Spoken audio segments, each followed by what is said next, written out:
of the Algonquin Anishinaabe peoples. Today, the Auditor General of Canada released her report on modernizing information technology systems. Permettez-moi tout d'abord de réaffirmer que... Allow me to reaffirm that the modernization of our technological systems, our IT systems, is essential to make public services more secure, more reliable, and easier to use. Accept the Auditor General's recommendations, and we will continue to work alongside departments to address them swiftly and efficiently. Guided by the government's digital ambition, Treasury Board has already initiated key priorities and actions across government to modernize our legacy IT systems, combat aging systems and applications, and bolster the overall health of our application portfolio to better deliver services. For example, in 2017, we tasked the GC Enterprise Architecture Review Board to review the architecture of major systems before they start development to ensure that the systems will be built using modern tools with standard architecture. Since 2018, we have distributed $119 million from the Application Modernization Investment Fund to departments and agencies to assist them with the overall modernization of their systems. Et aussi en août 2023, nous avons... In August 2023, we published the annual update of the government's digital ambition, the objective of which is to allow for the delivery of government systems in the digital age by providing the tools and services that are modernized and accessible to the entire population of Canada. We also took action to support all departments through guidelines and practices, best practices, in their migration toward modern technology and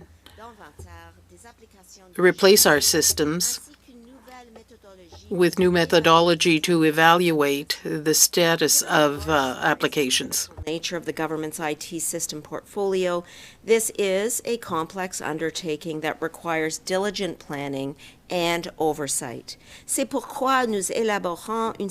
This is why we're developing a modernization strategy for information technology throughout the government. Government are working diligently to advance this strategy as quickly as possible to help ensure that required investments of time, expertise, and taxpayer dollars are appropriately planned and appropriately prioritized. I'll conclude by saying that this report assists us with this work, and we thank the Auditor General for her review and recommendations. We know that we have more work to do on system modernization, and we are committed to continue delivering high-quality services to Canadians as we undergo this transformation and are tackling the challenges head-on. Conformément aux recommandations formulées dans le rapport du... Pursuant to the recommendations of the AG's report, we will continue to work in a collaborative fashion and ensure that the modernization work is completed quickly. Thank you very much.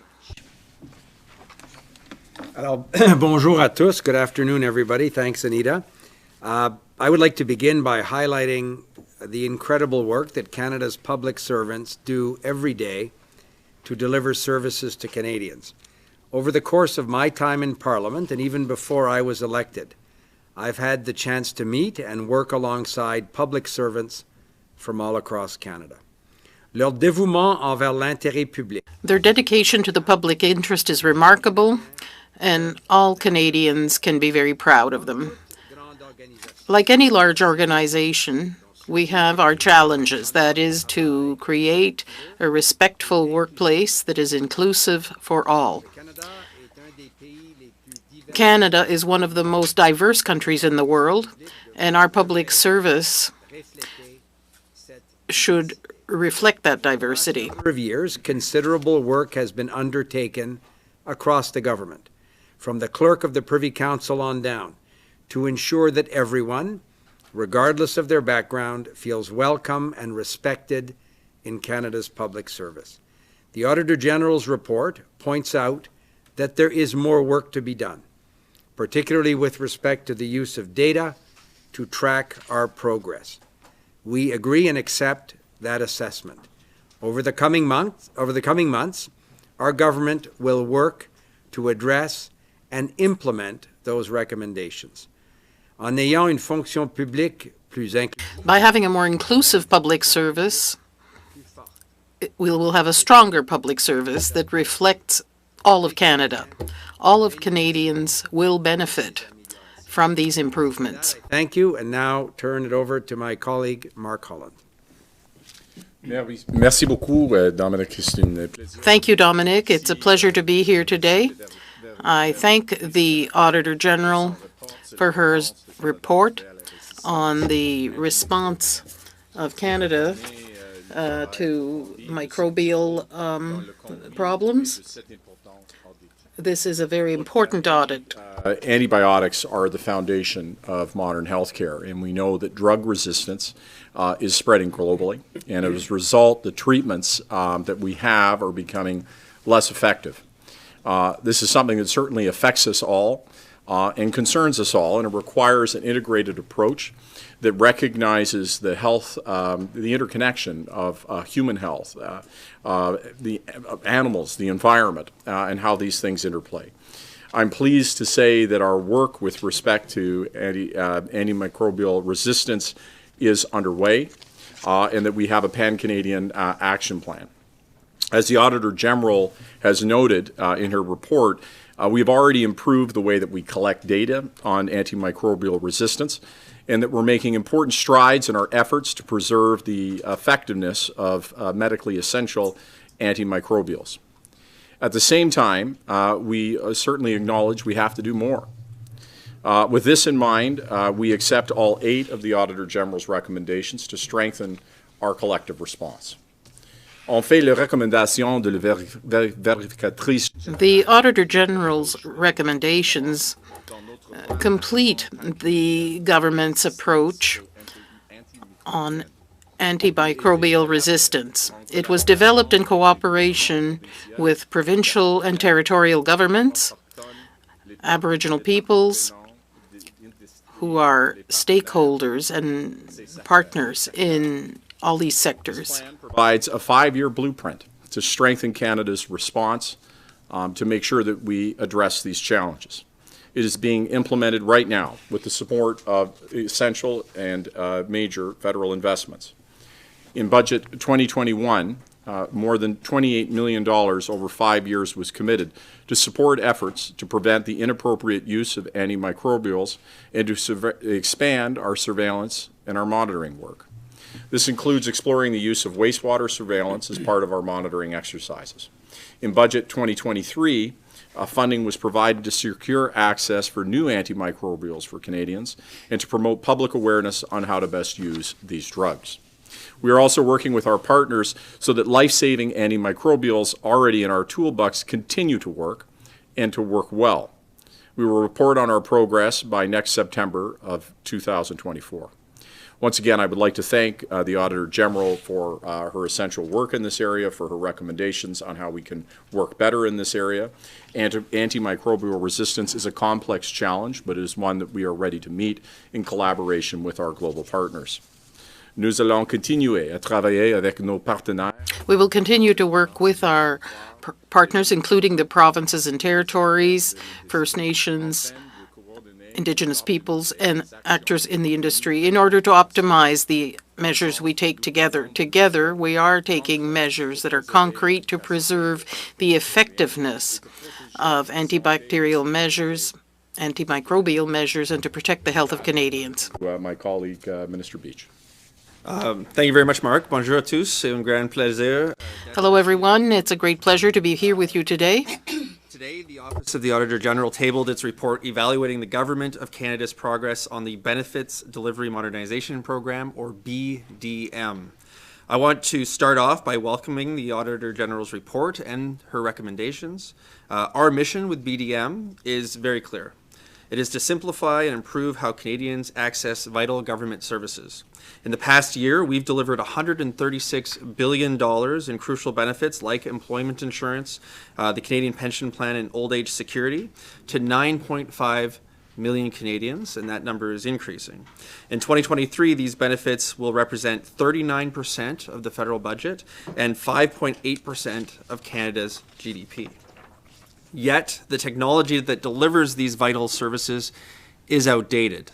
The system for OAS, for example, runs on a mainframe using COBOL programming language, a computer language that is a generation older than I am. EI utilizes over 150 custom system solutions built over the past 50 years. Canadians expect and deserve a modern system that provides a reliable, scalable, and secure future for delivering these very important programs. That's why we're upgrading to the Benefits Delivery Modernization System, which is the single most ambitious IT transformation project that the Government of Canada has ever embarked upon.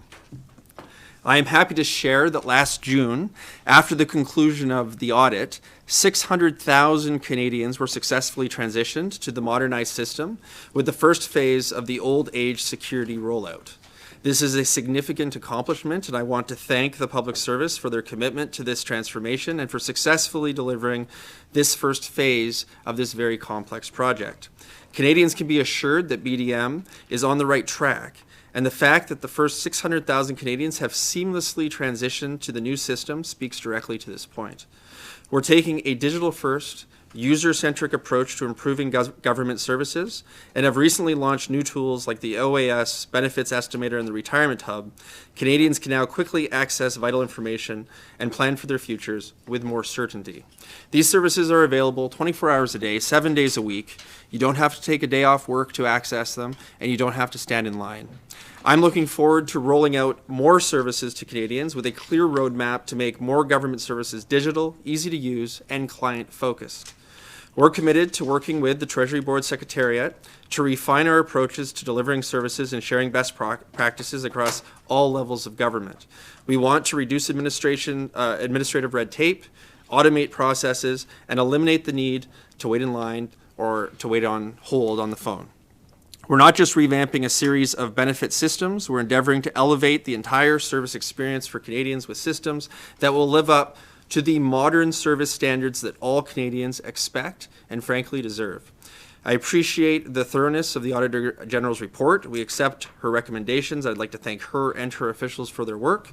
And with that, I will happily pass the floor to Minister Miller. Thanks, Terry. Bonjour à tous. Hi.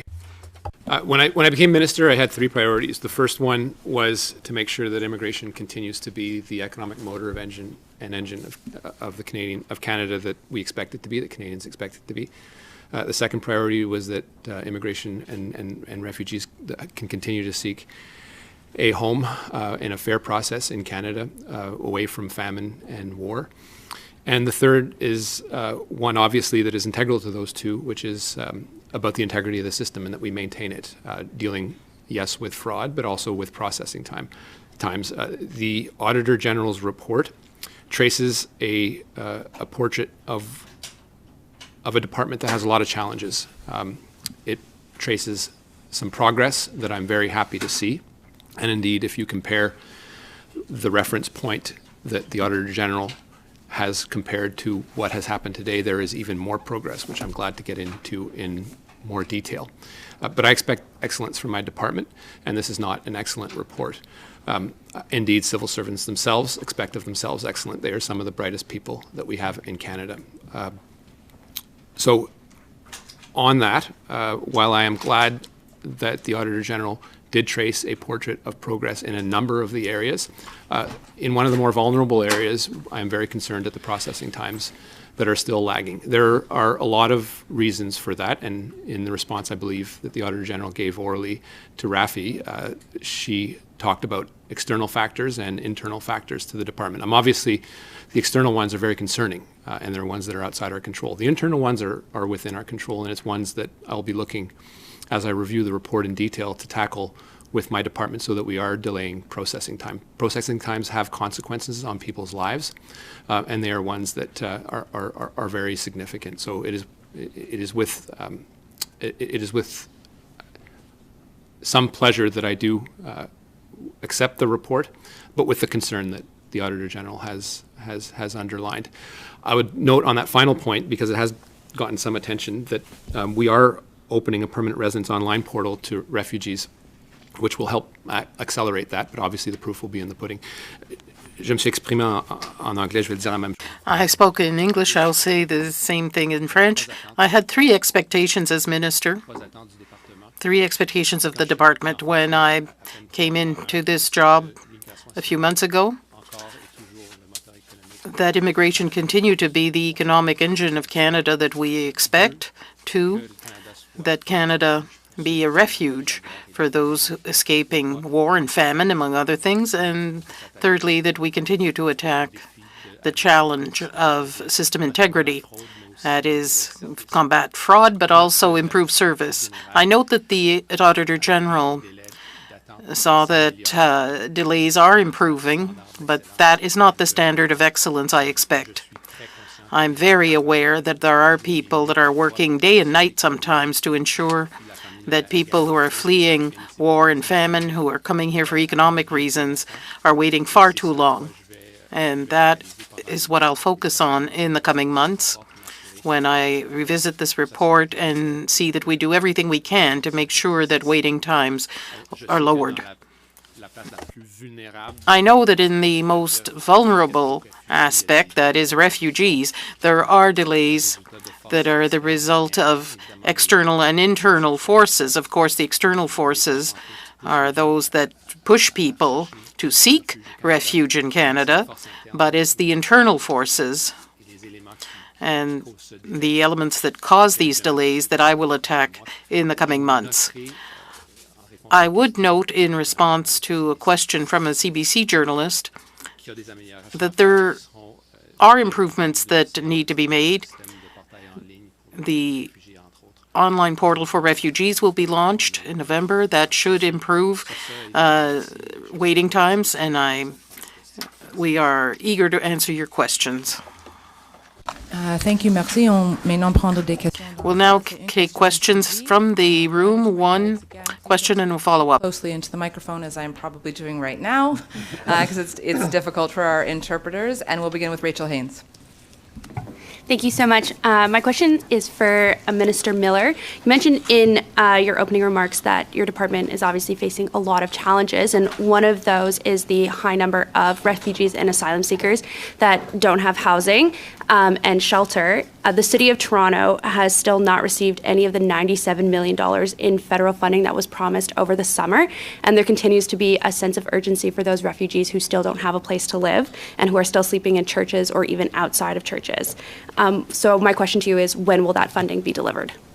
Yeah, really important question. And let's say Canada is still a number one destination for a lot of people trying to flee, and we see that in the volumes that will be record breaking this year of people trying to come to Canada.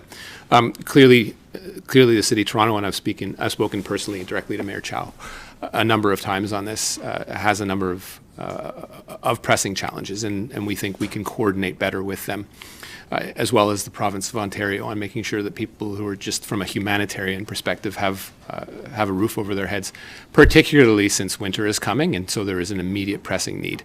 The way the IHAP program that you mentioned and the $97 million that was earmarked to the City of Toronto works is that we actually have to see receipts. It is no surprise to you that the City of Toronto has requested even more from us, but we still have yet to see the receipts. And they'll get the money. It's there. It's earmarked for them.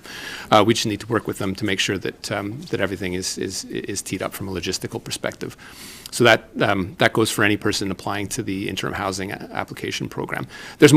So the only additional point I would make to that is that, and you can tell by its name, it is only temporary. It does not address the long-term needs of asylum seekers, and that is a challenge where I think we need to step up.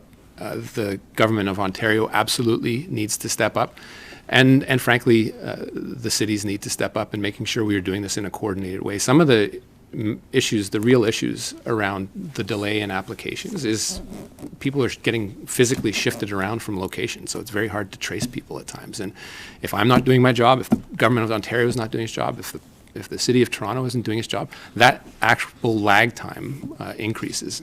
So from a purely logistical perspective, we can all get our acts together and do better. I wanted to add that because I know your question was on the IHAP program, but the way it works is we actually have to see the receipts. Perfect, thank you. And then just as a follow-up to that, the city has said that they're going to be spending more than $200 million, and they estimate that it could even cost more than $250 million to meet that need. So what will the federal government be doing to ensure that refugees have shelter supports and make sure that the funding meets that urgent need? Yeah, and I think it's just important to differentiate between asylum seekers and refugees in this context. Asylum seekers is sort of the uncontrolled non-government assisted refugee programs typically that we have. These are people that may be fleeing, and if you look at the IRB statistics, indeed for legitimate reasons, famine and war among other things, but it is a responsibility and a shared responsibility of the Government of Canada, the Government of Ontario, and the City of Toronto. We know that the Government of Ontario is sitting on billions of dollars that it could rightly allocate to tackle this problem, but we need to work together to do it. I'm not questioning Mayor Chow's numbers. She's quoted a number of statistics to me and facts as to how to deal with this from an interim perspective, but also a long-term perspective. And again, as I've told her, I'm willing to work with her, as well as my colleague Sean Fraser, to make sure that the long-term needs of the City of Toronto are being addressed. But again, we need a player at the table that is the Government of Ontario that is sitting on billions of dollars. Julianne? Oui, bonjour, Julianne Lapointe de Radio-Canada. Julienne Lapointe, Radio-Canada. With regard to the AG's report about permanent residence application, I'd like to know whether, in light of the report and the delays that have been reported, Mr. Miller, can we say that the targets for immigration are too ambitious? The system may be overwhelmed, and this will create further delays in coming years. You could answer in French or English if possible, please.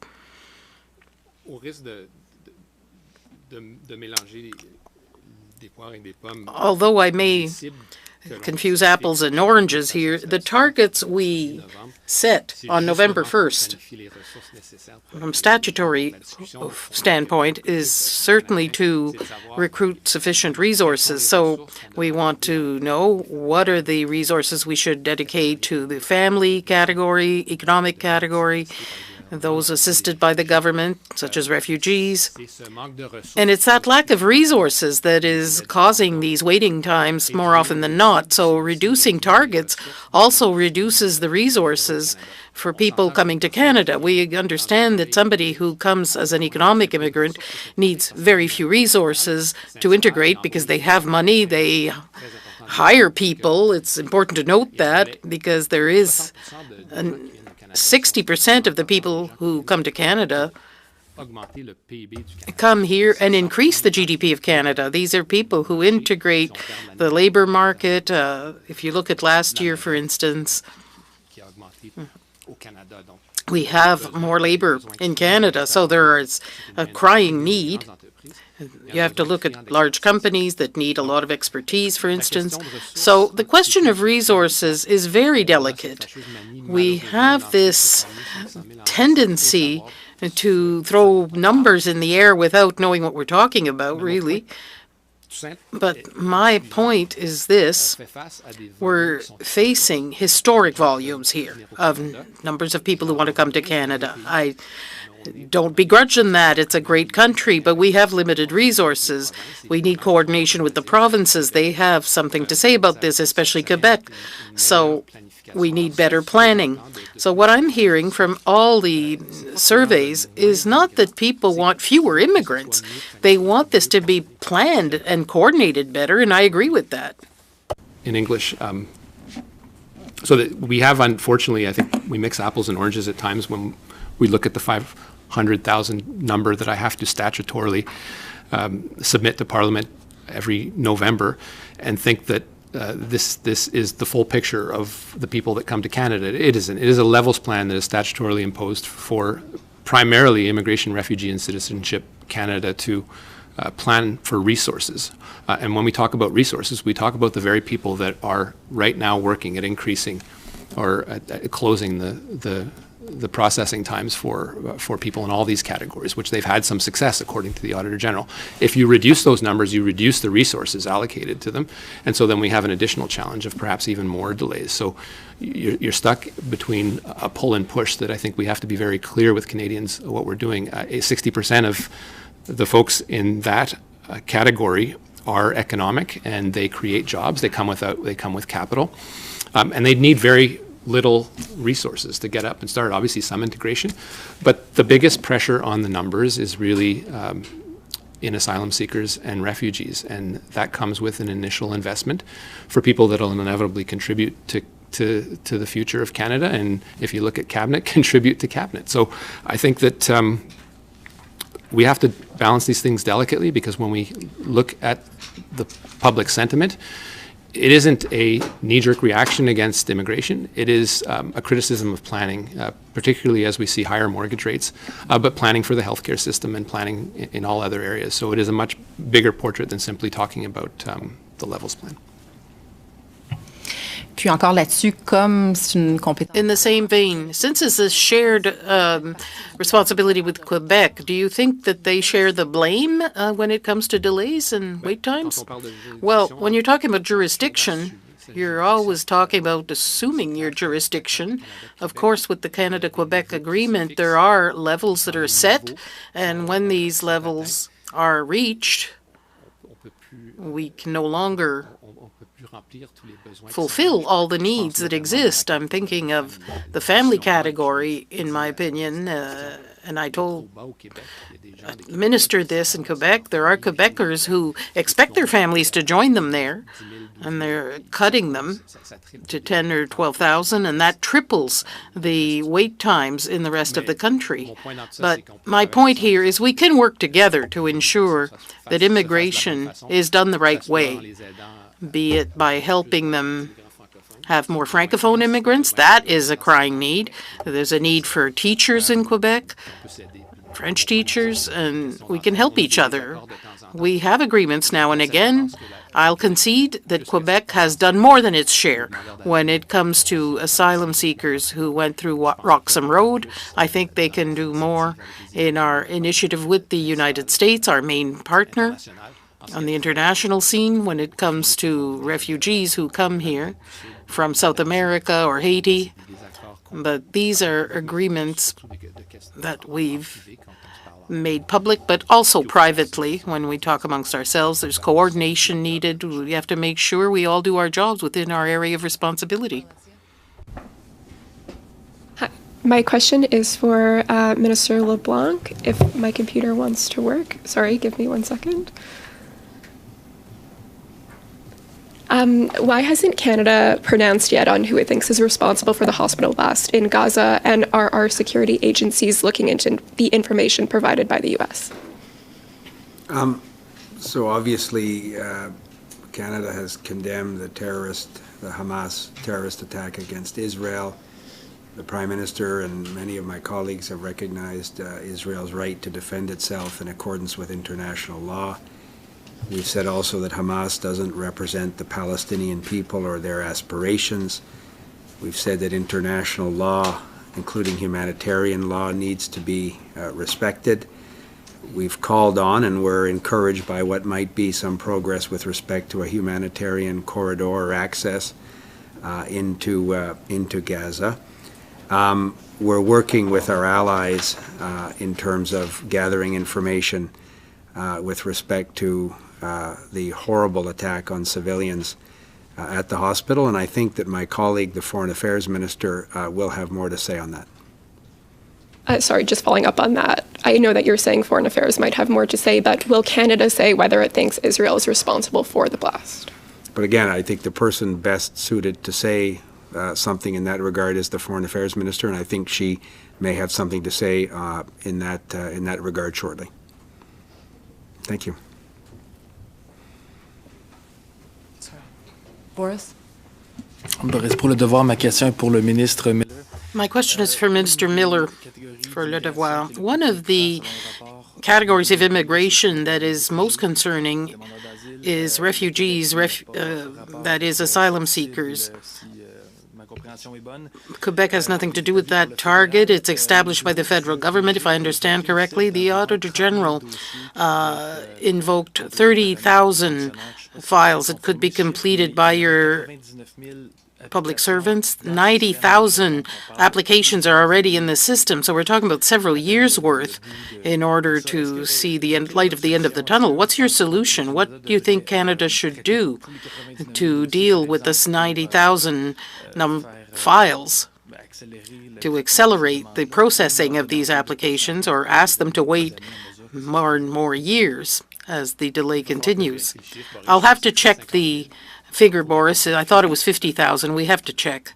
But once again, it's a question of resources and what we control as a government, especially the people chosen by the Government of Canada, be it in Afghanistan or Syria. And the other aspect is asylum seekers. As you know, they went through Roxham Road or other entry points, ports or airports. The reality is we're facing historic volumes of asylum seekers, and we're having trouble like all other countries. Our partners worldwide are surprised sometimes because people are coming from the north, east, west, south. We have so many asylum seekers, but people fleeing war and famine are desperate, and they have innovative ways to get into the countries. And I don't begrudge them that. Canada is a choice destination. The challenge is to really reduce the wait times that the Commission is facing. That takes resources. So, yes, it's difficult to try to reduce the uncontrollable, but on the margins, we can control the way people arrive in this country, first of all, the entry points. Secondly, another way is to ensure that the Commission that's independent can do some triage and make their decisions in a sensible way with reasonable wait times. There have been improvements, but it's not perfect. That's the department's challenge because these are the most vulnerable people. I'm not saying that all 90,000 are in this category, but they're entitled to a process that gives them an answer, yes or no, within a reasonable time frame. The report is very clear about the fact that departmental offices in Africa are underfunded. They don't have the resources for the number of files presented to them. There's also the idea that Haitians have to apply through a more traditional way, manually. They don't have an automated system there, so that extends the delays there. In your opinion, is there a racist prism in government decision-making when it comes to these countries? And some are worse off when it comes to wait times. I would say that systemic racism exists in all departments, including immigration and refugees. When I look at this, I'm very worried about it. Of course, given the dossier I had for 4 years, which was one of the main ones affected by this as well. People should expect of public service that has no racism. We're not talking about individual racism. We're talking about a system that is systemically racist. That means decisions are made that reflect implicit and explicit biases, and that has an effect on the lives of people. It's just as if we had legislation and judges in only a few provinces. The province that has no judges would not see law and order applied. It would be impossible. The RCC is the same thing. In sub-Saharan Africa, we have a lack of resources, notably. It's quite clear that there are things we can do only in the field, but there are things with our global system we could do. In my opinion, this will be done more efficiently and effectively. When I look at a report like this and I see that there's an allocation of resources that seems biased, I put questions, and I will put questions to the public service. And you will have an opportunity to ask them questions in a little while. This is a public service that is independent. That doesn't mean, however, that it doesn't have to be accountable to politicians. And we expect a standard that eliminates systemic racism. I'd simply conclude by saying that I head up a department which, in the past, only let white people in, and things changed. And it has to change even more. I would like to add something to that question because at Treasury Board, I'm now responsible for the entire public service, 250,000 people in the public service.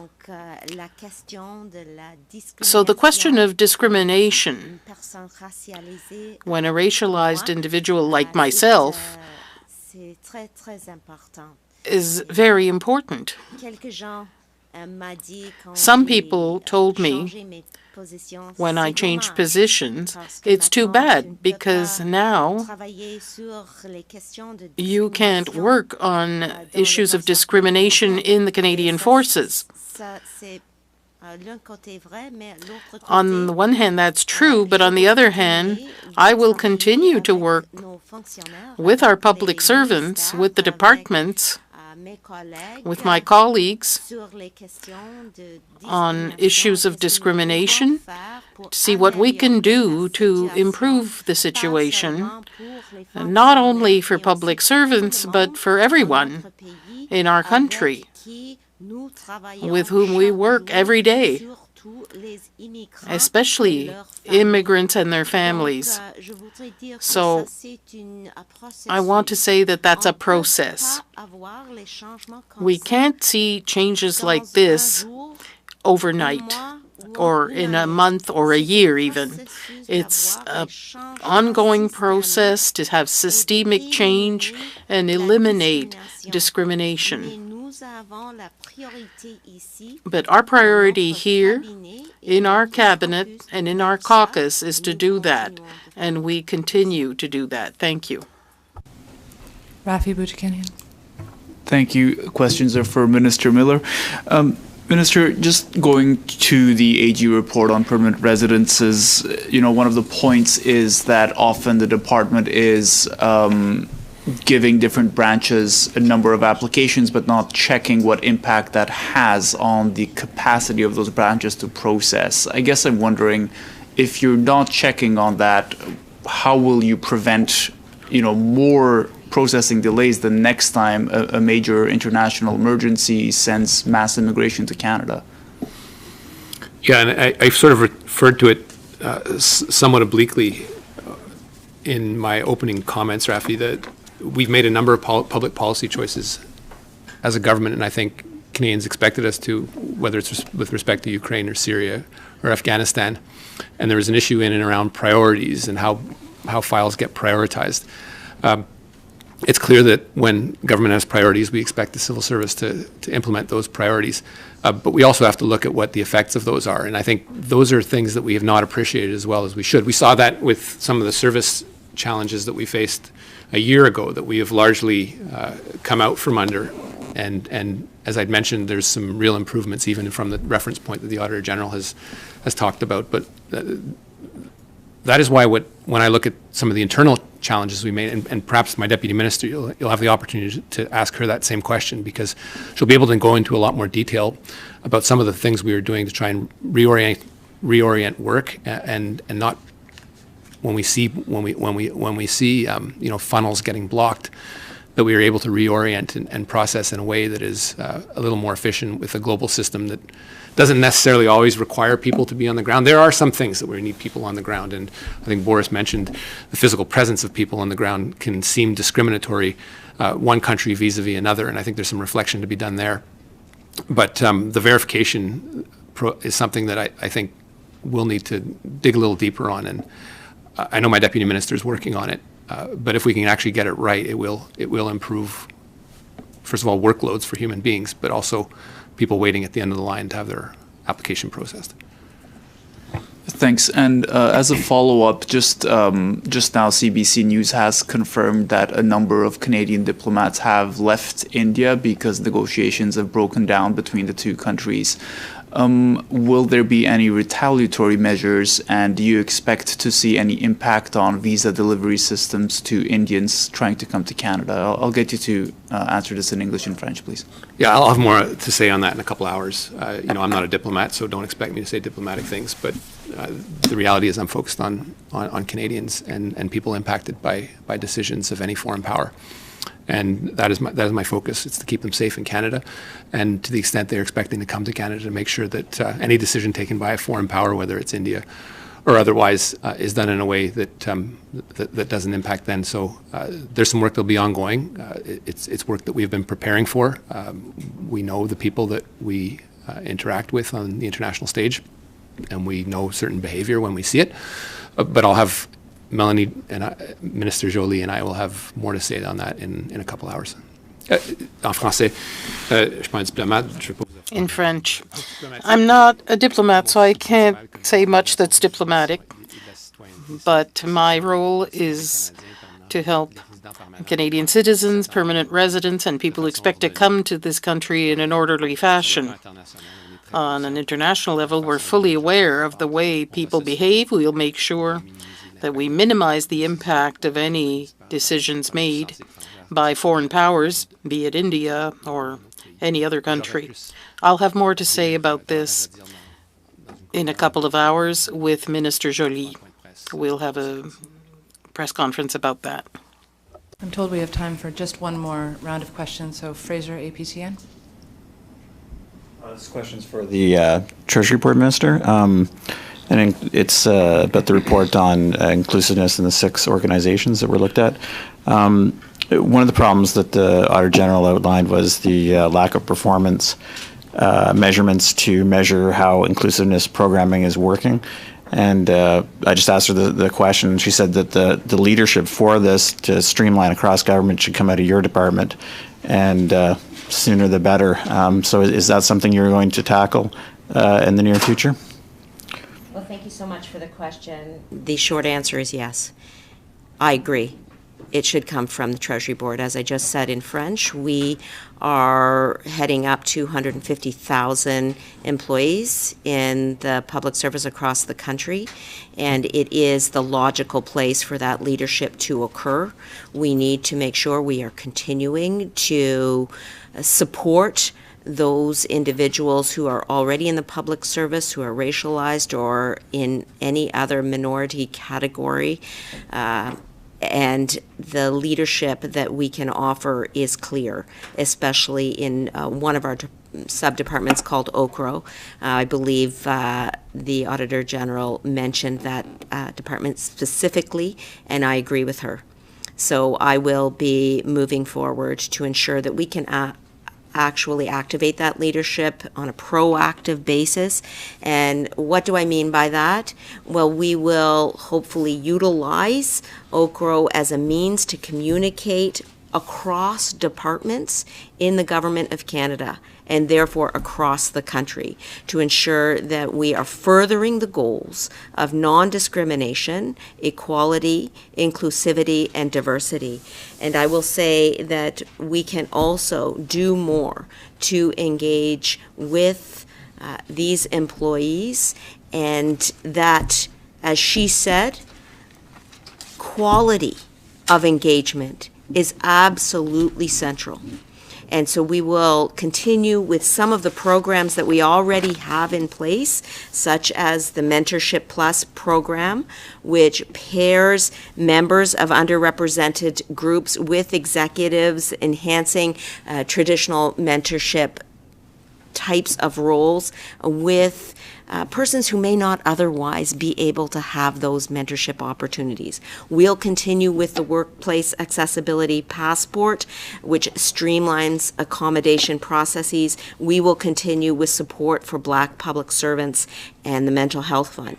All of that will continue. On top of that, I will actively work with OCRO, that's in my department, that will in turn ensure that departments across the government are focusing on the very important work of non-discrimination and equality. Thank you.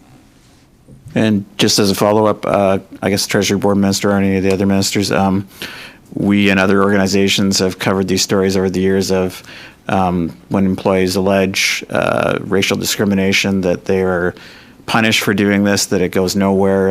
In fact, it limits their career opportunities. So whether it's a reality or not, it's perception. What is the government going to do to change that and make employees feel comfortable and feel like that their complaints actually matter? Well, I will start. I'll just say that as a racialized woman myself, I understand very deeply the thrust and the meaning behind those types of sentiments. And it is for that reason that I ran to occupy public office, because I believe that across our institutions in this country, whether it's government, whether it is hospitals, universities, public or private corporations or not-for-profit organizations, that the more diverse leadership we have, the easier it will be, hopefully over time, for individuals to feel that they have a place in those organizations. And so this, as I said, is not something that we will accomplish today or tomorrow or this month or even this year. But the progress that will continue, incremental as it is, will only continue if we are all committed. That is not only racialized individuals and leaders and members of other minority groups, but everyone committed to the goal of greater diversity and inclusiveness in order for us to eradicate that view that was at the very heart of your question, that we don't belong. So we're striving for a world, whether it's government or any other institution, where that view is no longer present. And it's going to take time. We will address it through the proactive reforms, as well as in cases where people are feeling that they have been discriminated against, or filing grievances or the like. We will deal with it at every stage in order to ensure that we are building a public sector service and a government that is comprised of everyone and works for everyone. I'm not sure if any of my colleagues would like to add anything. Well said. That concludes today's press conference. Thank you all for being here, and perhaps we will meet again later today. We shall see.